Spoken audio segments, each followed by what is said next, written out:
Hi, with Tacitus today at your Pushback channel, and thank you for joining this audio live stream. In this essay, I'd like to talk a bit about the seminal and pivotal history-changing Battle of Waterloo in what today is southern Belgium, and just look at the position of France and indeed Napoleon Bonaparte in the wider geopolitical issues of the day, and how things have gone could have gone very differently, but particularly what a close run thing the Battle of Waterloo was. Just to give you some idea, there were say circa 70,000 troops on both sides. I think Napoleon had 67 or 68,000, and the British Dutch forces 71, 72. I think it was then out of order. Although the numbers do differ depending on the historical sources. Napoleon had better quality troops. The British were better supplied. So, but nonetheless, this is the situation. Now, the casualties were quite remarkable for a battle of the day. It was an all-day slugging match along the lines of sort of Borodino, I guess. But the casualties on both sides were, if you include the dead and the seriously wounded and maimed, the casualties were almost 40% on both sides. In fact, about an equal number, a slightly higher number of French were killed, but effectively it was the same sort of numbers. So you're looking out of 70,000. The casualties were again, dead, seriously injured, and maimed, and so on. Were about 40%, so nearly 30,000 on both sides, which are astronomical numbers of the day. Typically these battles were being decided with similar numbers of troops, say with 8,000 killed on one side and 14,000 on another.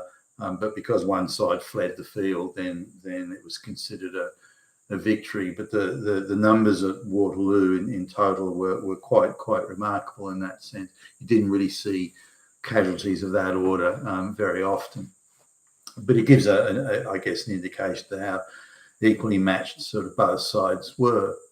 Now I'm just go back a little bit to the, say, around the 1730s when Louis the 14th, to be known as the Sun King, came to power or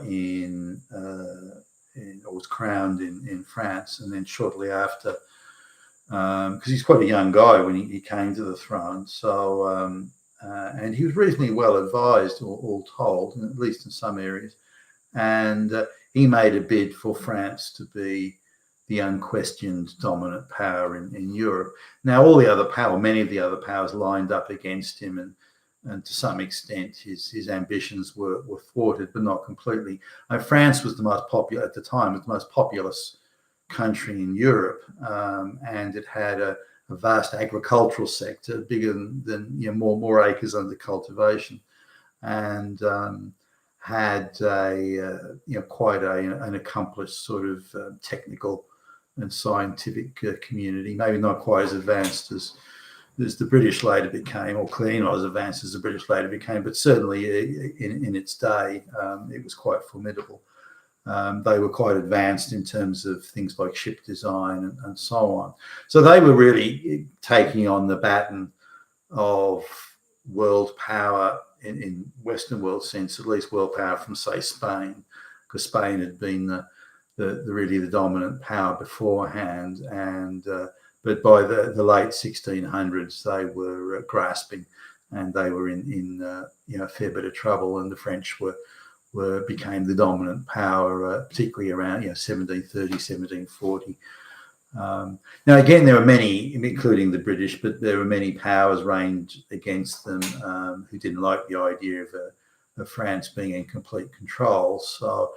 But France had roughly 90 years, 80, 90 years, nearly a century, where their bid for mastery in Europe and in the new colonies was going apace.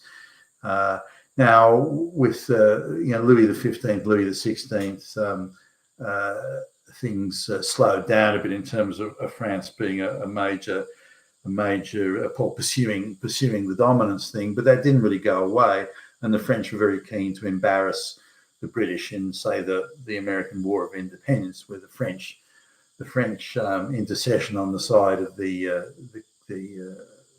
rebel colonists was decisive in achieving the outcome that the Revolutionary War did. So, but it nearly bankrupted France. They never recovered from the expenses that the expense they'd gone to help out the American colonists. So there was the French Revolution, as we all know about, and then a fairly obscure brigadier of artillery came to the fore and turned out to be a military genius. Now, Napoleon's victories all around, whether it be in Italy against the Austrians, against the Prussians, against the Russians, against anybody, all comers were defeated, and roundly so. Yet Napoleon was able to leave a sufficient bad taste in everyone's mouth, everyone that he defeated, and that they would restart hostilities at every opportunity. And if you look at the amount of times that the Austrians were defeated and the amount of times they came back as quickly as they could to the battlefield, really, on pretext you think were rather flimsy.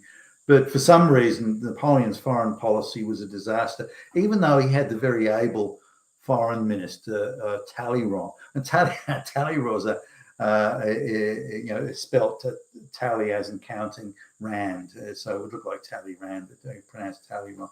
He had a long history and a long career in foreign policy, and he served the Bourbon kings before the revolution, and he served the various revolutionary governments, and he served Napoleon. And then when the monarchy came back again, he served the monarchy. And then when Napoleon came back again, he served Napoleon. Now, all these people in different administrations, different times, they were getting killed and dismissed and banished and all this thing. But Talleyrand, he stayed throughout the whole thing.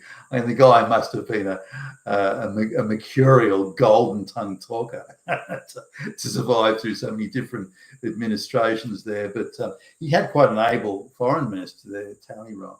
It was said of Talleyrand that if you were talking to him and he was kicked by a horse, the expression on his face would still not change. So you never knew what he was thinking. But regardless of what talent Napoleon may have had at his disposal, he wasn't able to create a foreign policy or create peace terms that were considered acceptable or tolerable by the nations that he defeated. Now, some of this was because Napoleon was a very minor, regional, small-time aristocrat. He was no big-time player at all in the social side of things, and the people that met him, the crowned heads of Europe, they considered him crass and vulgar. Who's this diminutive little Corsican who's telling us what to do and telling us our business and that sort of stuff. The revolution of France too, spreading the democracy and the equality and the fraternity, was directly threatening the aristocratic class around Europe. That too would have played into the considerations. But the failure of Napoleon's foreign policy in cutting a deal with these kinds of, look, you're beaten, you're militarily beaten, I can beat you anytime I want to again. Let's make some arrangements that you're prepared to accept, and we'll get on with our business and you get on with yours. But Napoleon was never able to achieve anything like that. And he was despised and hated and was viewed with disgust and contempt. And the first opportunity to get back onto the battlefield was taken. Now, it just turned out Napoleon is one of the greatest battlefield military geniuses of all time. If you would talk about the top three generals of the entire range of human history, Napoleon would be on that list.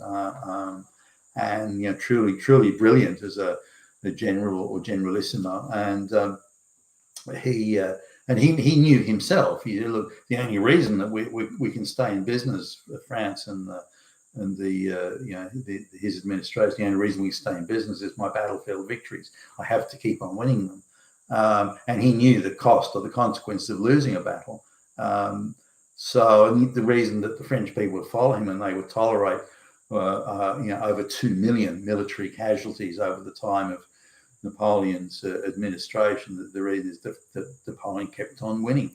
But the minute he lost, then his political support in France and support of the people was diminished. So anyway, so Napoleon finally doesn't recover really from the defeat, the disaster of trying to subdue the Russians.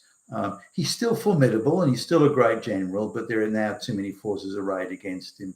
And finally, he's defeated, and so he's exiled to the island of Elba in the Mediterranean, and he's given a court and I think 1,000 soldiers, and he's going to be given an annuity and everything. So he's in pretty good shape, but he's not there very long, and he gets bored. He sees how unpopular the Bourbon, the restoration of the monarchy is in France. He sees how unpopular it is, and he figures, and he's got agents going back and forth.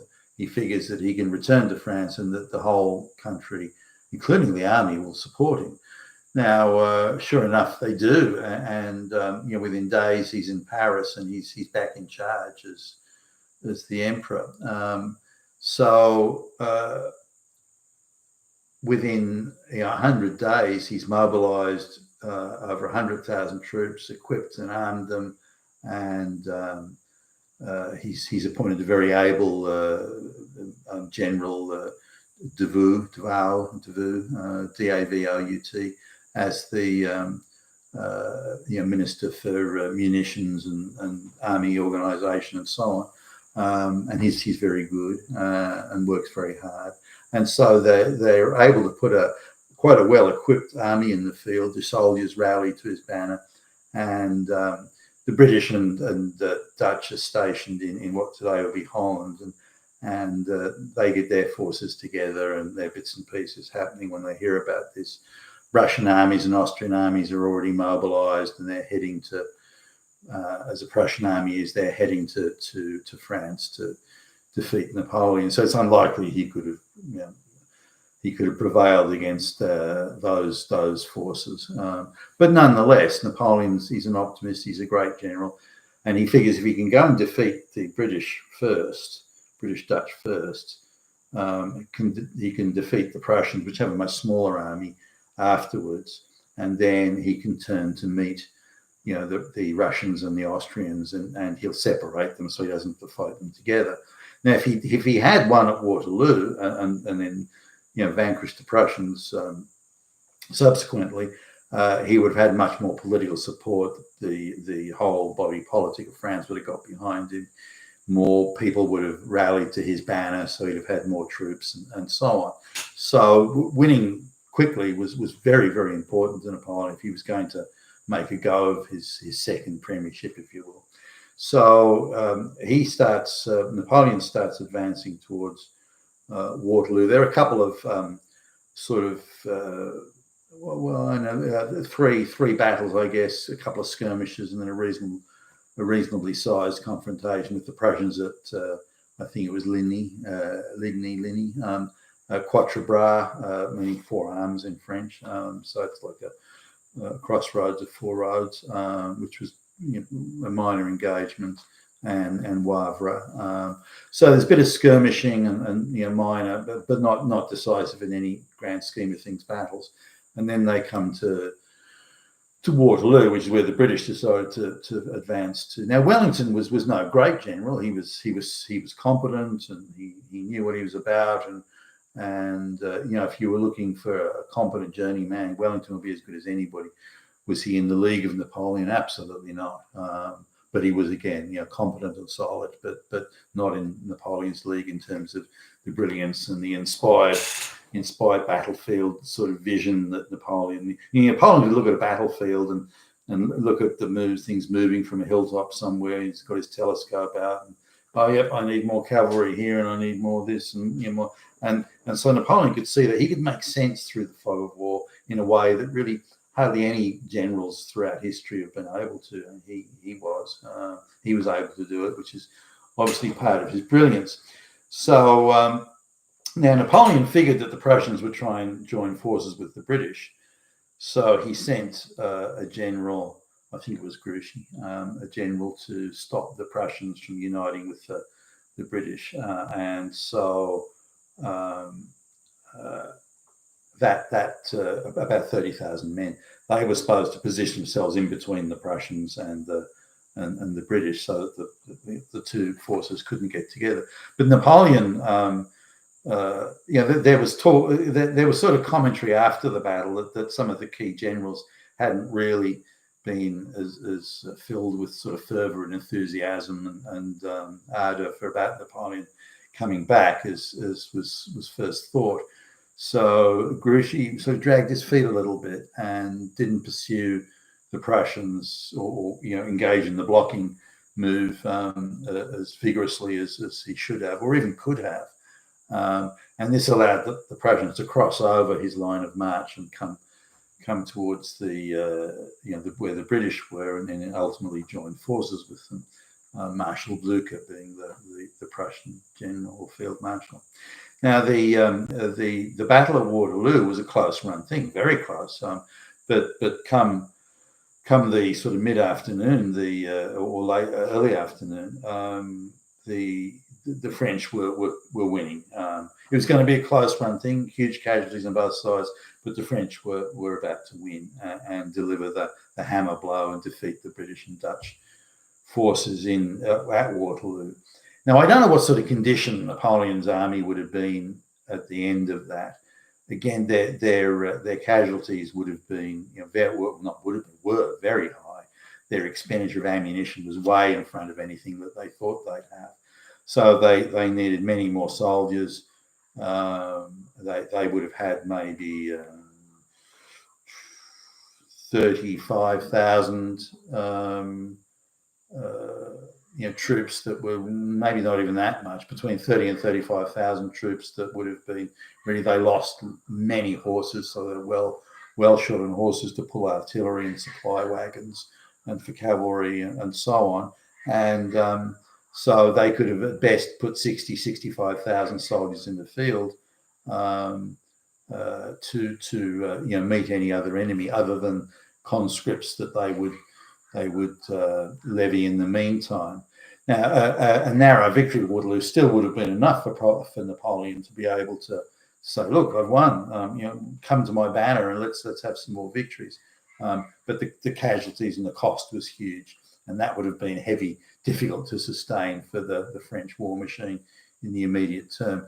If the Austrians were able to advance with any sort of speed, then I think it's hard to believe they could have been defeated, or if the French had prevailed, it would have been another sort of bloody type draw again, which would have sapped the war machine.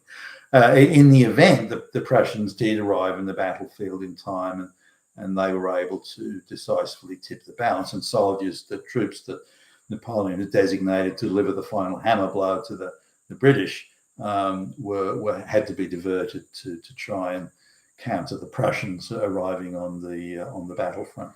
So that was how sort of Waterloo played out. Now, as soon as it was heard that Napoleon was defeated at Waterloo, then his support amongst the body politic and the people quickly evaporated. He had to win a victory there, but it was a very close run thing. If Marshal Grouchy had successfully interdicted the Prussian line of march back to the British position, Napoleon would have won at Waterloo. They would have handsomely defeated the Prussians, and then would have turned. But I doubt they would have defeated whatever the next army was that would have come along. The casualties at Waterloo, and again the expenditure of resources, were just too vast. Looking at Napoleon sort of overall, if he'd had a more successful foreign policy, and he was able to cut deals and come to terms with all these other powers that he was handsomely defeating on the battlefield, had to be able to do that. he would have achieved a degree of greatness for France that would have eclipsed anything the British, I believe, would have achieved. I think France would have been, the greatest nation on earth at the time if Napoleon had been able to pull that off. But it's the failure of his foreign policy, the failure of people to accept French supremacy and the reasons for it and the underwriting of it that really undermined his position. And in spite of his battlefield victories, it wasn't enough, given the failure of his foreign policy. You've been Tacitus today, your Pushback channel, and thank you for listening.